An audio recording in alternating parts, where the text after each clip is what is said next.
ছাত্রের কলার চেপে ধরলেন কেন আপনারা? আমার ছাত্রের কলার, আমার ছাত্রের মুখে হাত দিলেন কেন? বাংলাদেশের মুখে চাপ ধরে আছেন। এই পুলিশ ভাইদেরকে বলি, এদের বাপ মা নাই, এদের আত্মীয় স্বজন নাই, এদেরকে কেউ বলে না যে তোমরা কি করছো? বুলেট আপনি দেখেছেন, বাবা মায়ের আর্তনাদ, অভিশাপ, আসমান কাঁপে। একটা মারবেন 10টা আসবো, 10টা মারবেন লক্ষ আসবো। সারা দেশের মানুষ, মা বাপ সব একসাথে দাঁড়াবো। কিছু হটবা না, ভয় পাবা না। তোমাদের শিক্ষক আমরা লজ্জা পাই, তোমাদের থেকে শিখেছি। মানুষ করার জন্য আমাদের কাছে শিক্ষকদের কাছে পাঠিয়েছিল, কি জবাব দিব? আমার তো কোনো মুখ নাই, আমি শিক্ষক, আমার ভাষা নাই। তাদের কাছে হাত জোড় করে মাফ চাই, নিরাপত্তা দিতে পারি নাই, নিরাপত্তা দিতে পারি নাই। মনে হয় রাস্তায় শহীদ হয়ে গেলে যদি এই লজ্জা আমার কিছুটা কাটে।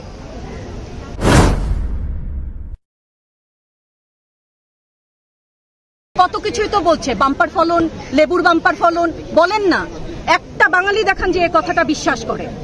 এসব বলে আমাদেরকে আরো মানে এটাকে বিরক্ত হওয়া বলবো না, বিরক্ত হওয়ারও সীমা ছাড়িয়ে গেছে। সারা বিশ্ব জানে পুলিশের গুলিতে, সন্ত্রাসীর গুলিতে, আওয়ামী লীগের পোষা এই ছাত্রলীগের কর্মীর গুলিতে, আর একটা কোনো ছাত্রের হাতে কোনো অস্ত্র দেখান। আমার মুগ্ধ মরলো কেন? ওই ছোট ছোট বাচ্চাগুলো মরলো কেন? আমার ছাত্রের কলার চেপে ধরলেন কেন আপনারা? আমার ছাত্রের কলার অনেক মূল্যবান। যেখানে দাঁড়িয়ে আছি, ভাষা, সেই জায়গায় দাঁড়িয়ে বলি, আমার ছাত্রের কলার, আমার ছাত্রের মুখে হাত দিলেন কেন? বাংলাদেশের মুখে চাপ ধরে আছেন। এই সমস্ত ভয় আর দেখিয়েন না, অনেক হয়েছে, আর না, আর না। আমার ছাত্রদেরকে টেনে টেনে ধরে নিয়ে যাচ্ছে, কি হিসাবে, কোন বিচারে? আপনারা বলেন যে ওদের গলা দিয়ে আর কিছু বলেন না। রাস্তার যে একটা মূর্খ মানুষ, যার লিটারাল সেন্সে কোনো ক খ গ ঘ শিক্ষা নেই, সেও জানে, সেও দেখেছে। এটা আগের যুগ না, ইনফরমেশন সবার কাছে আছে। আপনি তথ্য কতদিন বন্ধ রাখবেন, কতটুকু বন্ধ রাখবেন? এই সমস্ত মিথ্যাচার করে ওনাদেরকে ছোট হতে, হাস্যরসের পাত্র হতে প্লিজ একটু অনুরোধ করেন। আচ্ছা ম্যাডাম, আরেকটা ব্যাপার, যে 6 সমন্বয়কারী হেফাজতে আছে, তারা অনশনেও আছে। আমার বাচ্চাগুলা না খেয়ে আছে, আমার বাচ্চা, আমাদের বাচ্চা না খেয়ে আছে। আপনাদের ঘরে নাই? এই পুলিশ ভাইদেরকে বলি, এদের বাপ মা নাই, এদের আত্মীয় স্বজন নাই, এদেরকে কেউ বলে না যে তোমরা কি করছো? এদের সন্তানরা পেছনে নাই? এদের সন্তানদেরকে, এদেরকেও তো আমরা বড় করেছি, এদেরকেও তো আমরা শিক্ষা দিয়েছি। চালানগুলি আমাদের উপরে। আমার শিক্ষকের গায়ে হাত, কত বড় অধ্যত্বপূর্ণ আচরণ! আর হবে না তো, আসেন চালানগুলি তুলে নিয়ে যান, সেই 71-এর মতো। তো 25শে মার্চের কালো রাত, বুদ্ধিজীবীদের হত্যা শুনেছি তো, এখন দেখছি, আগে শুনেছি এখন দেখছি। প্রধানমন্ত্রী বলে থাকেন যে স্বজন হারানোর বেদনা সে বুঝেন, এই বিষয়ে সেসব জায়গায় আপনাদের কি বলার থাকবে ম্যাম? মানে এখন এটা ওনারটা অবশ্যই উনি বুঝেন। ওনার সময়ও আমরা কিন্তু একাত্মতা প্রকাশ করেছি। এই বেদনা যদি কেউ অনুভব করে, এই জিনিস হবার কথা না। উনি যদি সত্যিই বুঝতেন, মুগ্ধের মা, অন্য যতগুলা শিশু থেকে শুরু করে, শিক্ষার্থী থেকে শুরু করে, মরে গেলেই বেদনা বুঝবে। আমার 6টা সন্তান যে ওখানে ডিবিএফএসে অনশনে আছে, তাদেরটা কে বুঝবে? বুলেট আপনি দেখেছেন, বাবা মায়ের আর্তনাদ, অভিশাপ, আসমান কাঁপে। আপনাদের কাঁপে না? তার কাঁপে না? অভিশাপের ভয় হয় না?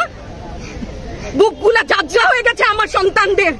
রাবার বুলেট বলবেন, কি বলবেন? এগুলা অস্ত্রের মুখে দাঁড়িয়ে আছে, আমাদের পয়সায় কেনা বুলেটে আমাদের সন্তানদের আপনারা বুলেট ছুটছেন। আর কত, আর কত? পুলিশ ভাইদেরকে বলি, ভেতরে তো আপনিও মানুষ, পুলিশ ভাই বলি না, ক্ষমা করবেন, মুখ থেকে বার হয়ে গেছে। তাদের ঘরেও সন্তান আছে, তাদের খোলসের ভিতরেও মানুষ। যারা এখনো ঘরে আছেন তারাও জানেন আর কতদিন ভয় পাবেন। ভয়েই থাকেন। একটা মারবেন 10টা আসবো, 10টা মারবেন লক্ষ আসবো। সারা দেশের মানুষ, মা বাপ সব একসাথে দাঁড়াবো। পরিবারগুলোর প্রতি যারা মায়েরা যারা আছেন, তাদের উদ্দেশ্যে কিছু, তাদের কাছে তো হাত জোর করে ক্ষমা চাই। ওরা আমাদের কাছে পাঠিয়েছিল ওদের সন্তানকে মানুষ করার জন্য, আমাদের কাছে শিক্ষকদের কাছে পাঠিয়েছিল, কি জবাব দিব? আমার তো কোনো মুখ নাই, আমি শিক্ষক, আমার ভাষা নাই। তাদের কাছে হাত জোর করে মাফ চাই, নিরাপত্তা দিতে পারি নাই, নিরাপত্তা দিতে পারি নাই। মনে হয় রাস্তায় শহীদ হয়ে গেলে যদি এই লজ্জা আমার কিছুটা কাটে। ওদেরকে বলবার আমার কিছু নাই।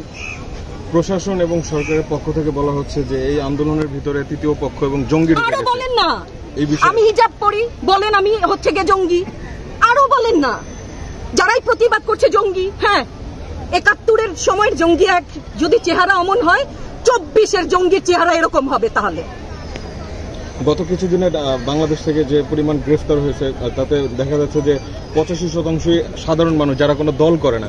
এই বিষয়ে দল করলেও বা ক্ষতি কি? আমাকে প্রশ্ন, এই বিভেদটা তো সারা জীবন টেনেছে। না, তাদেরকে গ্রেফতার করা হয়েছে। হ্যাঁ, গ্রেফতার তো এমনিই করছে।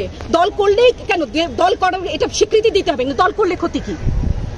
অধিকারই তো চাচ্ছি, সাধারণ মানুষের অধিকার চাচ্ছি, ক্ষতি কি? কেন বারবার আমাদেরকে এই কথাটা শুনতে হয়? এই বিভাজনের সুযোগ তো তারা বারবার নিয়েছে, আবার কেন? ক্ষমা করে, ধন্যবাদ। আপনার সন্তান পিছু হটবা না, ভয় পাবা না। তোমাদের শিক্ষক আমরা, লজ্জা পাই, তোমাদের থেকে শিখেছি। তোমরা যেমন আছো আমরাও আছি, যতদিন না ৯ দফা ওদের মান না হয় ততদিন মাঠ থেকে সরবো না। লাস্ট একটা কথা। নিরাপদ না তো? আপনি নিরাপদ? সংবাদ কর্মী আপনি কি আত্মসম্মান বিসর্জন দিয়ে বিভিন্ন নিউজ, লেবুর বাম্পার ফলন নিউজ করতে হচ্ছে না? আপনারও লজ্জা লাগছে না? আত্মীয় স্বজনের কাছে মুখ দেখাতে পারছেন না তো? আপনার হয়ে আমি লড়ছি, আমাকে সহায়তা করেন। Thank you.